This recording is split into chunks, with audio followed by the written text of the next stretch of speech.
شهر رمضان الذي أنزل فيه القرآن هدى للناس وبينات من الهدى والفرقان إن الله وملائكته يصلون على النبي يا أيها الذين آمنوا صلوا عليه وسلموا تسليما اللهم صل على سيدنا ومولانا محمد وعلى آل سيدنا ومولانا محمد وبارك وسلم. سامعین گرامی، آج رمضان مبارک کی 27 ہے، 2-3 دن باقی رہ گئے اور رمضان مبارک اپنی آپ و تاب سے رحمت اور مغفرت کو بکھیرتا ہوا اپنی منزل کی طرف رواں ہوا. خوش نصیب ہیں وہ لوگ جنہوں نے رمضان کی برکتوں سے فائدہ اٹھایا، اپنے سابقہ گناہوں کو معاف کروایا اور آئندہ اللہ جل جلالہ سے عہد کیا کہ وہ نیکی کے راستے پہ چلیں گے، اچھائی کے راستے پہ چلیں گے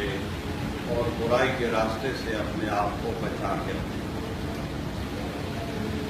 حضرات گرامی، رمضان مبارک انہی لوگوں کا ہے اور انہی لوگوں کے لیے ہے جنہوں نے اس سے بھرپور فائدہ اٹھایا. قرآن حکیم فرقان حمید ہدایت کی ایک ابدی کتاب ہے جس پر زمانے کی گردشیں اثر انداز نہیں ہو سکتی اور اسی طریقے سے وقت کے گزرنے کے ساتھ ساتھ میں کوئی تبدیلی نہیں آ سکتی. اس کی ہدایت کے اصول ابدی ہیں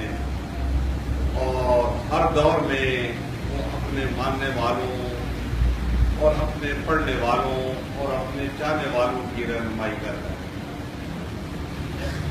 اور وہ بابرکت کتاب اس مہینے میں نازل ہوئی، شہر رمضان الذی انزل فیہ القرآن. اس کا نزول مبارک جو ہے وہ اس رمضان کے مبارک مہینے میں. اور پھر اللہ جل جلالہ ارشاد فرماتا ہے کہ یہ اس میں ہدایت ہے اور ہدایت کے دلائل ہیں، ہدایت کی روشنی موجود ہے. حضرات گرامی، قرآن حکیم فرقان حمید وہ کتاب ہے جس نے لوگوں کے دلوں کو بدلا. وہ لوگ جو شکل و صورت میں انسان کہلاتے تھے، حقیقت میں انسانیت سے کوئی واسطہ نہیں رکھتے تھے، ایسے لوگوں کو قرآن حکیم نے بدلا اور ان کو ایک ایسا اعلیٰ و عرفہ انسان بنایا کہ فرشتے ان کے کردار پر رشک کرنے لگے، تعجب سے اور حیرانگی سے انہیں دیکھنے لگے.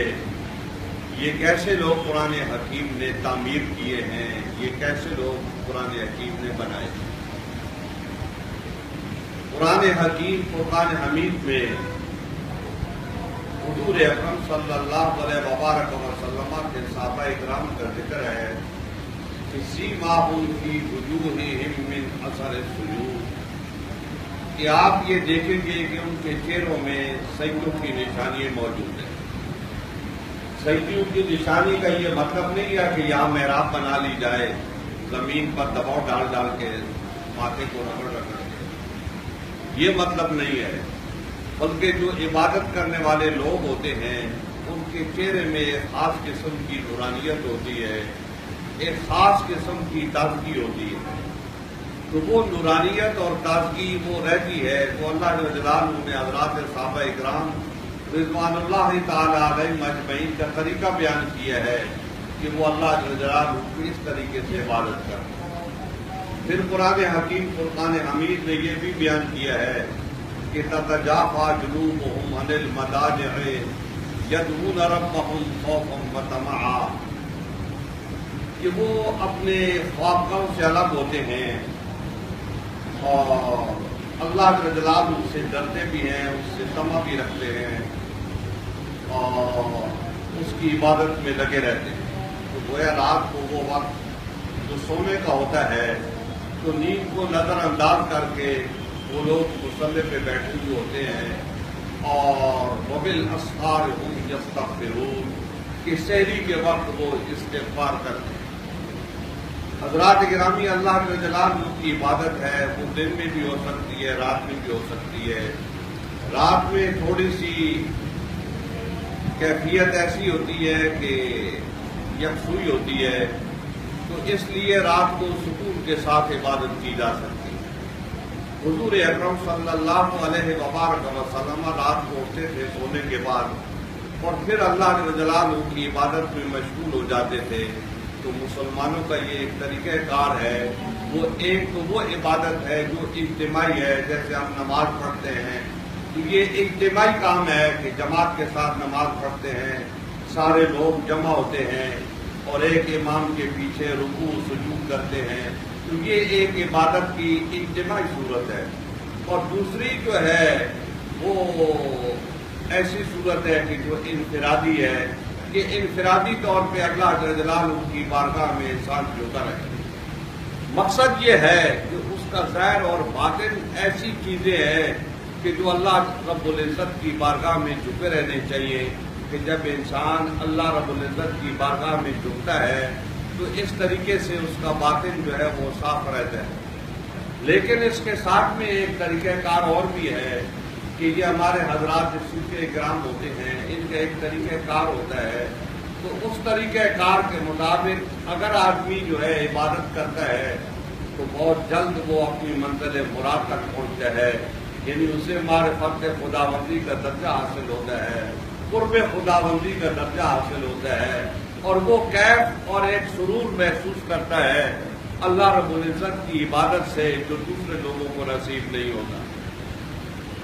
حضرات گرامی، اس دنیا میں آپ یہ دیکھیں کہ پورے لوگ ہیں کہ لاہ و لاب میں لگے ہوئے ہیں۔ وہ ایک جگہ بات ہو رہی تھی کھیل کی، انہوں نے مجھ سے بات کی، میں نے کہا مجھے کسی کھیل سے دلچسپی نہیں، تو وہ محسوس سیریس ہو گئے کھیل کو جائز ثابت کرنے کے لیے یا اس کو ایک اچھا کام ثابت کرنے کے لیے۔ میں نے کہا مجھے اس معاملے میں آپ کی حاجت نہیں ہے، میں یہ سارے نشیب و فراز سمجھتا ہوں اور کھیل کود کی ایک حد تک جو اسلام نے اجازت بھی دے رکھی ہے اور یہ اس حساب سے کوئی منع بھی نہیں ہے، لیکن اللہ جل جلالہ ارشاد فرماتا ہے کہ یہ انسان جو ہے وہ اس کھیل کود میں ایسا لگتا ہے کہ یہ سمجھتا ہے کہ یہی دنیا ہے اور کچھ نہیں ہے۔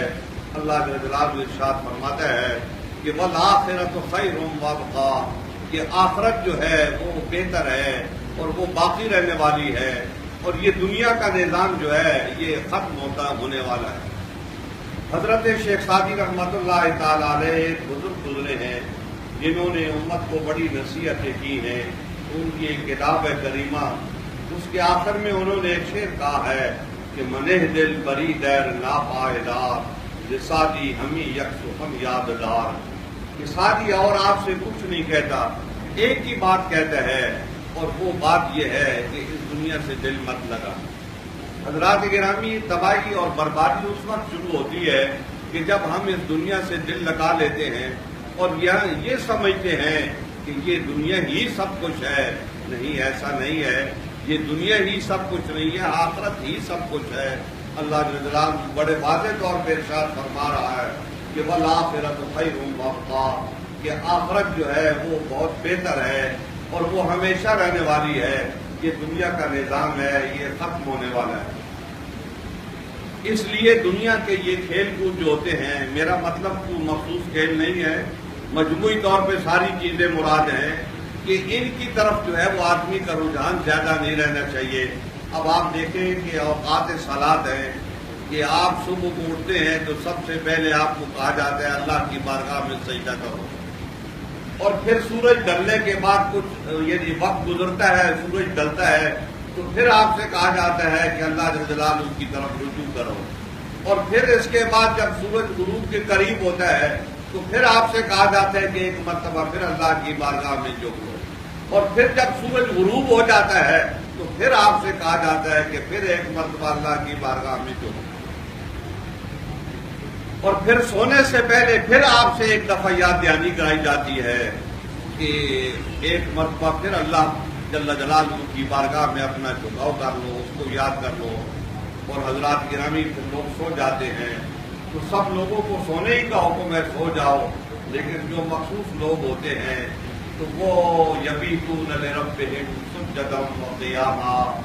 کہ وہ اپنی رات کا ایک حصہ جو ہے سجدے میں اور قیام میں گزار دیتے ہیں۔ کبھی قیام لمبا کرتے ہیں، کبھی سجدہ لمبا کرتے ہیں، کبھی رکوع لمبا کرتے ہیں، کبھی قعود جو ہے وہ لمبا کرتے ہیں۔ تو اس طریقے سے وہ اپنی رات جو ہے نا وہ گزارتے ہیں۔ جو لوگ سو کے گزارتے ہیں ان کے لیے بھی منع نہیں ہے، لیکن جو لوگ رات کا ایک حصہ جاگ کے گزارتے ہیں تو ان کا ایک مرتبہ ہے، ایک مقام ہے، تو اس کو نظر انداز نہیں کیا جا سکتا، نہ اس دنیا میں کوئی نظر انداز کر سکتا ہے، اور اللہ جل جلالہ آخرت میں تو اس کی جزا دینے والا ہے۔ تو اللہ جل جلالہ کے ایک عام بندے ہیں، ایک خاص بندے ہیں۔ عام بندوں سے وہ عام سلوک کرتا ہے، لیکن جو خاص بندے ہیں ان کے ساتھ وہ خاص سلوک کرتا ہے۔ میرے کہنے کا مطلب یہ ہے کہ یہ آدمی کے پاس 24 گھنٹے ہوتے ہیں، تو ان اوقات میں 5 مرتبہ آپ سے کہا جاتا ہے آواز دے کے، بلا کے، کہ اللہ جل جلالہ کی طرف اجتماعی طور پہ رجوع کرو، تو آپ اجتماعی طور پہ رجوع کرتے ہو۔ روح زمین کے سارے مسلمان جو ہیں وہ اجتماعی طور پہ رات دن میں 5 مرتبہ اللہ جل جلالہ کی طرف رجوع کرتے ہیں اور اس کے احکام کی بجا آوری کی کوشش کرتے ہیں۔ تو حضرات گرامی یہی ہے رجوع اللہ، کہ ایک آدمی اگر اس طریقے سے اپنی زندگی گزارے تو وہ صاف ستھری زندگی ہوتی ہے۔ حضور اکرم صلی اللہ علیہ وبارک وسلم نے ایک مرتبہ اپنے صحابہ سے فرمایا کہ ایک آدمی کے گھر کے پاس سے نہر جاری ہو اور وہ روزانہ اس میں 5 مرتبہ غسل کرے تو کیا اس کے بدن میں کوئی میل رہ سکتی ہے؟ حضرات صحابہ اکرام رضوان اللہ تعالی علیہم اجمعین نے عرض کی یا رسول اللہ، اللہ اور اس کا رسول بہتر جانتے ہیں۔ تو حضور اکرم صلی اللہ علیہ وبارک وسلم نے فرمایا کہ نماز کا یہی عالم ہے کہ جو آدمی 5 وقت جو ہے وہ نماز ادا کرتا ہے تو گویا اس کا کوئی گناہ نہیں رہ سکتا۔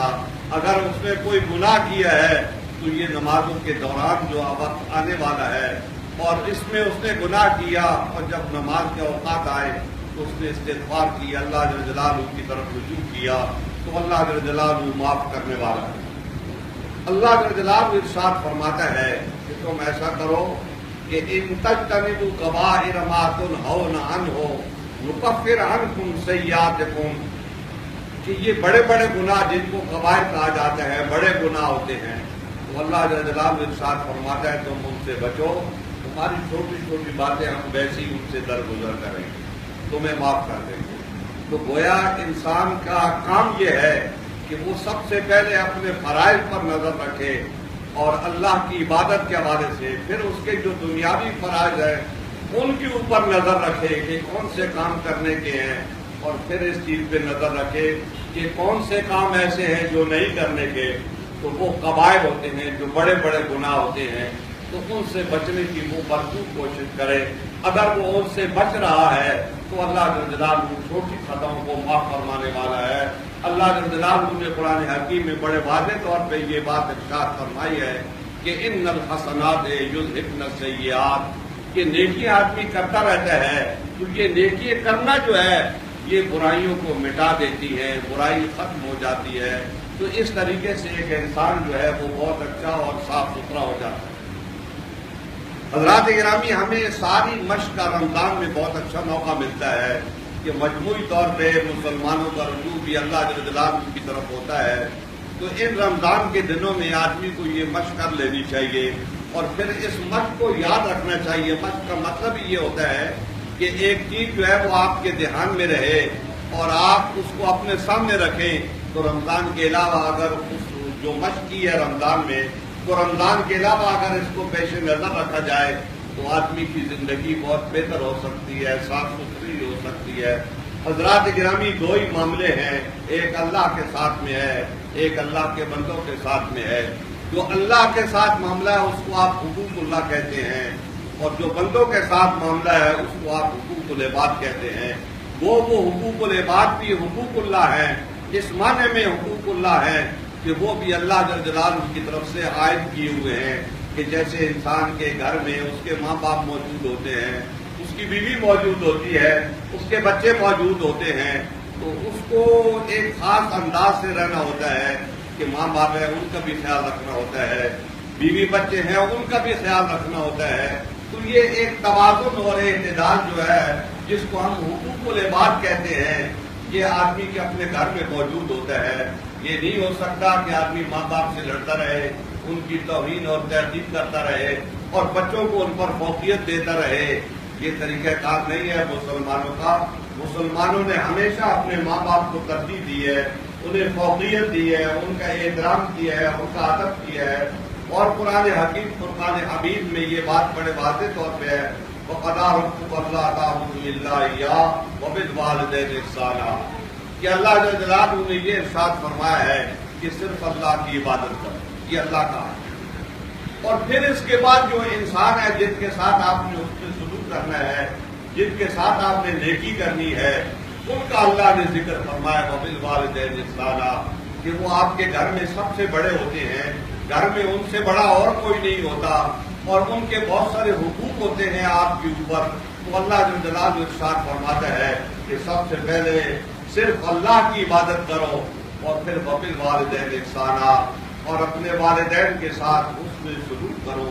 اولاد کے ساتھ تو ہر آدمی اس میں سلوک کرتا ہے، اپنی دولت ان کے اوپر خرچ کرتا ہے، ان کے ساتھ تکلیفیں برداشت کرتا ہے، ان کی تعلیم اور ان کی تربیت کے اوپر خوب زور سے توجہ دیتا ہے۔ لیکن حضرات گرامی، بہت سے بد نصیب انسان ایسے ہوتے ہیں کہ جو اپنے والدین کی طرف دھیان نہیں دیتے، ان کی طرف توجہ نہیں کرتے۔ تو اللہ جل جلالہ ان کے حکم کے مطابق، جس کو آپ حقوق اللہ اور حقوق العباد کہتے ہو، تو حقوق العباد میں سب سے پہلے اللہ جل جلالہ نے آدمی کے والدین کو رکھا ہے کہ وہ اس کے والدین ہیں، ان کا احترام، ان کا لحاظ، اور پھر اللہ جل جلالہ نے ارشاد فرمایا کہ وہ دونوں یا دونوں میں سے کوئی ایک بڑھاپے کی دہلیز پر پہنچ جائے تو ان کی خدمت گزاری کرنا، ان کی سخت باتوں کو برداشت کرنا، ان کی کڑوی باتیں سننا اور پی جانا،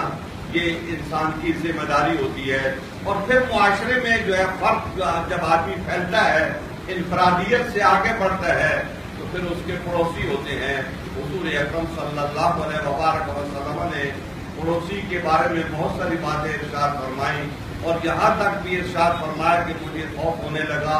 کہ شاید ہو سکتا ہے پڑوسی کو میراث میں حق دے دیا جائے۔ مطلب یہ ہے کہ اس کا اتنا خیال رکھنا ہے۔ تو گویا ایک مسلمان کو اپنے گھر میں رہنا ہے، لیکن اس حساب سے رہنا ہے کہ اس کے پڑوسی کو اس کے اذیت تو نہ پہنچے، لیکن اگر کوئی فائدہ پہنچ سکتا ہے تو وہ ضرور اس کو پہنچنا چاہیے۔ اب ہماری صورتحال جو ہے وہ بالکل برعکس ہے کہ ہم سب سے پہلے اپنے والدین سے بدسلوکی کرتے ہیں، پھر اپنے پڑوسی جو ہوتے ہیں وہ اس سے بدسلوکی کرتے ہیں، پھر عورتیں ہوتی ہیں ایسے ایک دوسرے کے ساتھ لڑتی ہیں کہ جیسے یہ ایک دوسرے کی ازلی دشمن ہو۔ تو یہ غیر مناسب باتیں ہیں۔ برداشت کرنا، پڑوسی کی اگر اذیت بھی ہے تو اس کو برداشت کرنا، یہ بڑی عجیب و غریب بات ہوتی ہے۔ حضرت بایزید بسطامی جن کو ہم بزرگ مانتے ہیں، تو ان کے ایک پڑوسی نے ایک دفعہ ایسا کیا کہ وہ نہا کے نکلے تو پڑوسی نے ان کے اوپر خاکستر ڈال دی، اور حضرت بایزید بسطامی نے پڑوسی کے اوپر ایسے سر اٹھا کے اس کی طرف دیکھا بھی نہیں، بلکہ خود کو دیکھا اور یہ کہا کہ بایزید تو آگ کے قابل ہے، یہ تو اچھا ہوا تیرے اوپر خاکستر پڑ گئی۔ تو میرے کہنے کا مطلب یہ ہے کہ ان بزرگ کی بات ہے، لیکن جب آدمی سنتا ہے تو سننے کے بعد اس پر عمل کرنے کے بارے میں سوچتا ہے تو آدمی کے رونگٹے کھڑے ہو جاتے ہیں۔ کیا ایسے بھی انسان اس زمین پر ہوتے ہیں؟ کیا ایسے بہتر لوگ بھی جو ہے اس زمین پر ہوتے ہیں؟ حضرات گرامی، بالکل ہوتے ہیں، اور اسی لیے آج تک ہم ان کو یاد کر رہے ہیں کہ انہوں نے اپنی یہ والی زندگی جو گزاری وہ بہت اچھی اور بہت عمدہ گزاری۔ تو اس لیے انسان کو چاہیے کہ وہ اپنے پڑوسی کے حق میں بھی بہت بہتر زندگی گزارے۔ پھر ایک اور مرض ہے کہ ہمارے پاس اگر پیسہ آ جائے تو ساتھ میں غرور آ جاتا ہے، تکبر آ جاتا ہے،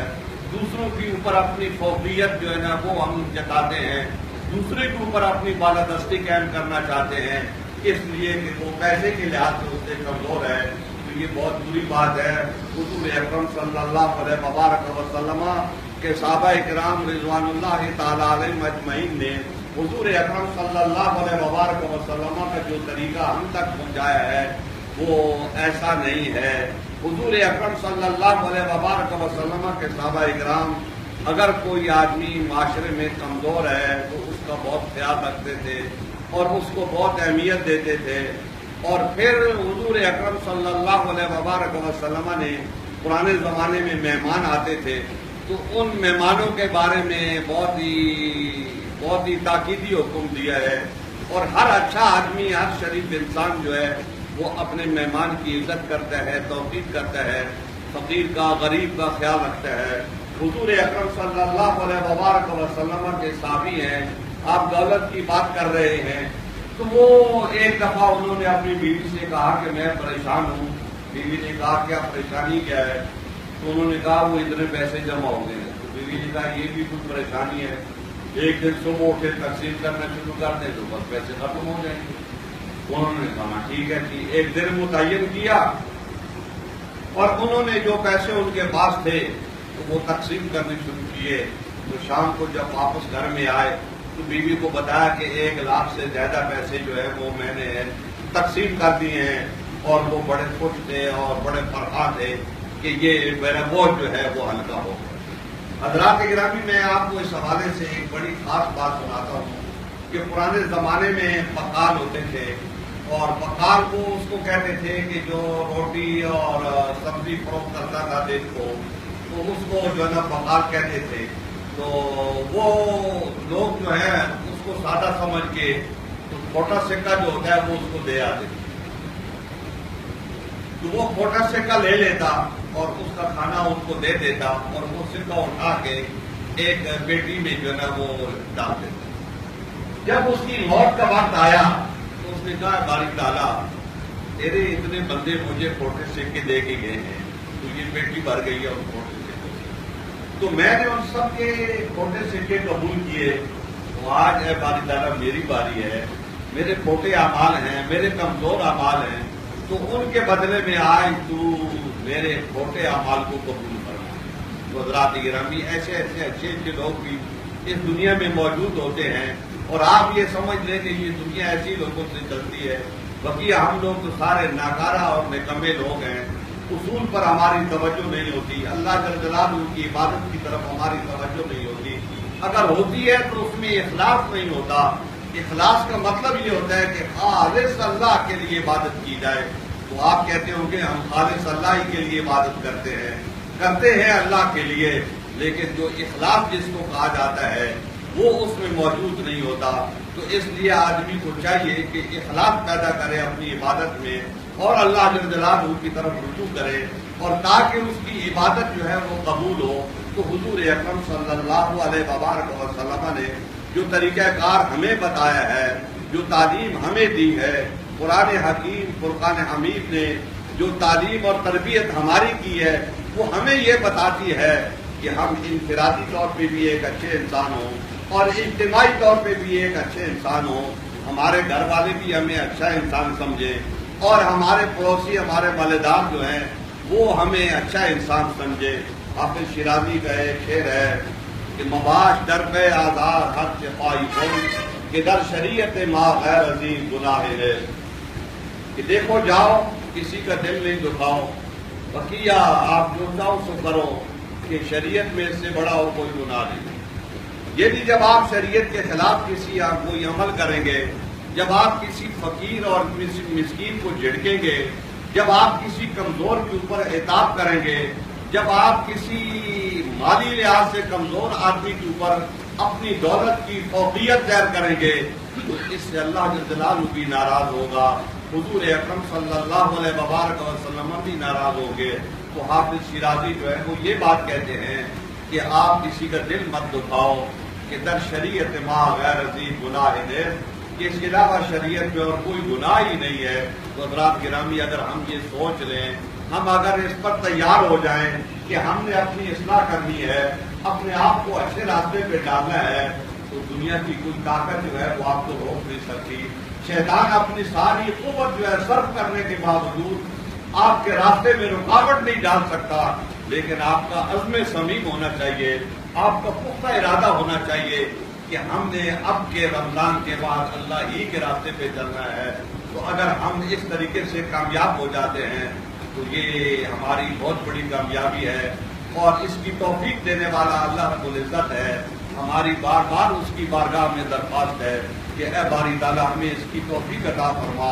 کہ ہم تیرے ساتھ عہد کریں کہ اب کے رمضان کے بعد ہم تیرے ہی راستے پہ قائم رہیں گے، جس طریقے سے ہم رمضان میں رہے، جس طریقے سے ہم نے رمضان میں تیری طرف جھکاؤ رکھا، اسی طریقے سے ہم رمضان کے بعد بھی تیری طرف جھکاؤ رکھیں گے۔ اے اللہ ہم سب لوگوں کو اس بات کی توفیق عطا فرما۔ اے باری تعالیٰ ہماری خطاؤں کو معاف فرما، ہمارے گناہوں کو معاف فرما، ہمارے کبیرہ اور صغیرہ گناہ جو ہیں انہیں معاف فرما۔ اے باری تعالیٰ ہم سب لوگوں کو حضور اکرم صلی اللہ علیہ وسلم کی محبت اور اتباع کی توفیق عطا فرما۔ وآخر دعوانا الحمدللہ رب العالمین۔